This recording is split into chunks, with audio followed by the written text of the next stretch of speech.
Dans cette vidéo, je vais vous expliquer comment vous allez pouvoir utiliser Race Connect Timing, donc le logiciel qui est gratuit pour chronométrer votre course avec des puces électroniques comme n'importe quel professionnel vous le fait. Donc vous allez voir, c'est vraiment simple. L'avantage de louer le matériel, c'est que ça vous coûtera beaucoup moins cher. C'est aussi possible que je me déplace sur votre course, soit pour vraiment la chronométrer comme tous les professionnels le font, soit pour assister votre équipe de chronométrage d'une première course, c'est-à-dire qu'elle va s'y être formée en fait, à utiliser le logiciel et le matériel. Et ensuite, chaque année, vous n'aurez plus qu'à louer du matériel et plus besoin de faire se déplacer une équipe sur votre compétition, ce qui va vous permettre de réaliser de grosses économies à chaque fois. Dans cette vidéo, je vais uniquement parler du paramétrage vraiment avec les puces électroniques. Alors je ne vais pas parler de la configuration des listes de départ, donc ça c'est déjà dans une autre vidéo, et du chronométrage manuel qui lui est gratuit, donc il n'y a pas besoin de matériel, vous téléchargez le logiciel, vous l'utilisez, donc ça c'est pareil, il y a une autre vidéo qui en parle. Et on y va. Donc le matériel, vous le recevez dans une boîte. Voici la boîte.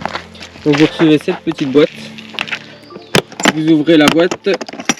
Dans cette boîte, vous recevez donc le tapis de chrono, le lecteur de puce RFID qui est ici là. Et du coup, je vais vous montrer comment on installe ça. Alors la première étape, c'est de sortir toutes les prises, tous les câbles. Hop, donc vous avez ici un câble pour brancher le lecteur à la prise 220. Vous avez la suite du câble et vous avez ici le câble réseau. Donc le câble réseau, c'est pour brancher le lecteur à l'ordinateur. Ensuite, vous pouvez donc sortir le tapis. Donc là, moi je fais tout avec une main, c'est un peu plus compliqué. Avec deux mains, c'est facile. Vous le posez par terre, donc pas du tout dans le sens là, vous le posez dans l'autre sens. Alors, pourquoi? Parce que là, du coup, vous avez donc les câbles d'un côté. Et de l'autre côté, du coup, il vous reste plus qu'à le dérouler. Comme ça. Vous le mettez au milieu du chemin. Donc ici vous avez les concurrents qui arrivent par cette route et ils roulent sur le tapis. Donc ensuite, donc là vous avez donc le lecteur, on le voit un petit peu mieux maintenant. Donc le lecteur éventuellement vous pouvez le sortir en discrétion ici. Vous pouvez aussi le laisser dans la boîte, c'est plus simple. Donc l'alimentation ici elle est déjà branchée quand vous recevez le matériel. Également le câble RJ45, donc c'est ce qui est relié à votre ordinateur, donc c'est déjà branché. Donc de ce côté là vous n'avez rien à faire, vous avez juste à brancher sur l'ordinateur et sur le 220 volts. Vous avez ici les 4 connectiques du tapis avec des petits numéros dessus. 1, 2, 3, 4. Donc là c'est le 4. On va chercher le 1. Où est le 1? Le 1, voilà. Le 1, donc vous le branchez ici là. Donc on voit pas trop bien mais ici il y a écrit N1. Donc pour le brancher, vous fixez dessus et vous vissez. Donc c'est très facile, on ne peut pas se tromper. Ensuite on fait le 2.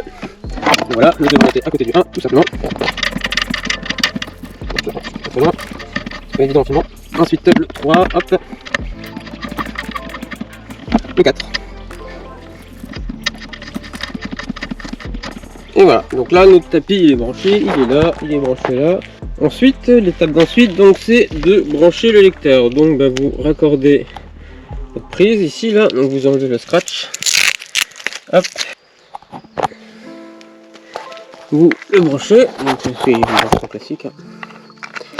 Il n'y a rien de spécial.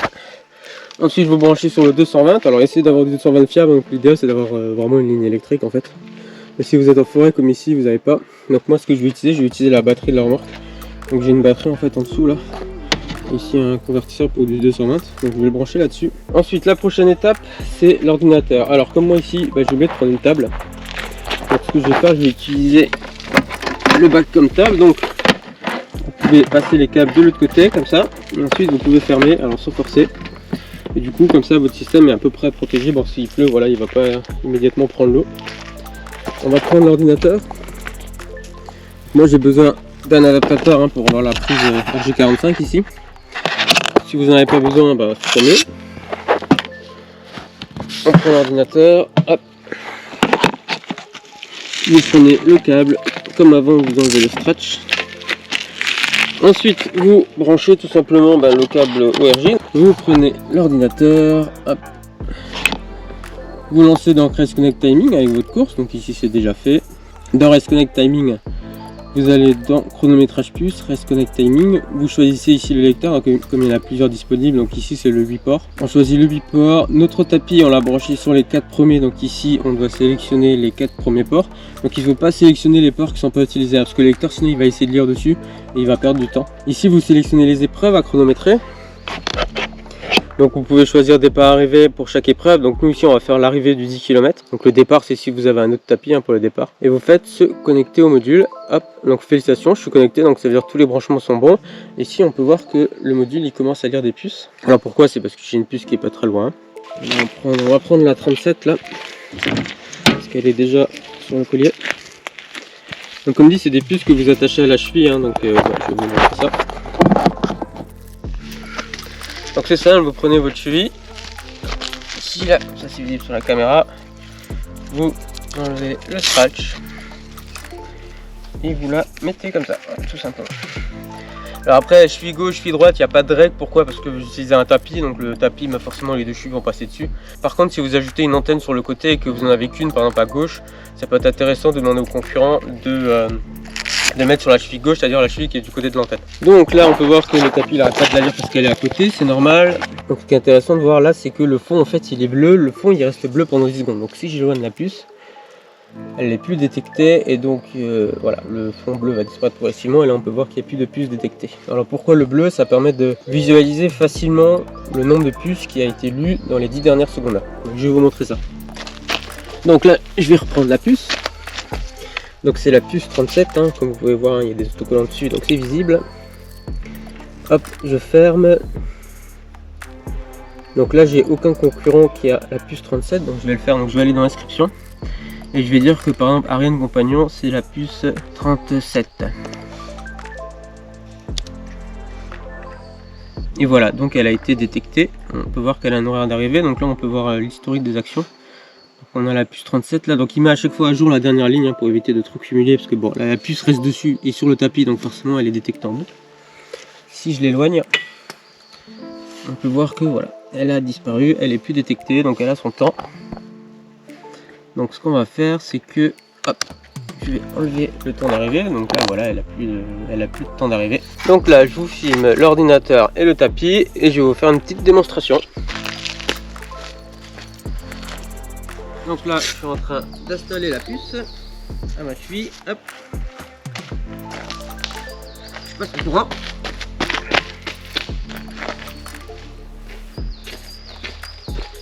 Et voilà, donc là on peut voir que la puce a été détectée. Donc je suis passé à 10h15, 59 secondes, 770 millisecondes. Vous avez vu, c'est très simple. Donc là on est vraiment dans la configuration simple, la plus habituelle, c'est-à-dire un tapis sur la ligne d'arrivée, un ordinateur, du courant, que ce soit avec une batterie, que ce soit avec directement en fait branché à la ligne EDF. Vous branchez, vous chronométrez, à la fin vous pensez à récupérer les puces, vous rangez tout dans le bac et vous nous le renvoyez. Et voilà. Pour un moindre coût, vous aurez eu un chronométrage électronique comme les professionnels peuvent vous le faire. Lorsque vous commandez le matériel, donc il vous sera envoyé un peu en avance, l'idée c'est que vous le receviez le lundi, mardi pour une course qui a lieu donc le samedi, dimanche. Comme ça vous avez le temps en fait chez vous de le tester en fait, de faire vos petits tests, de vous former un petit peu pour que le jour J tout se passe bien.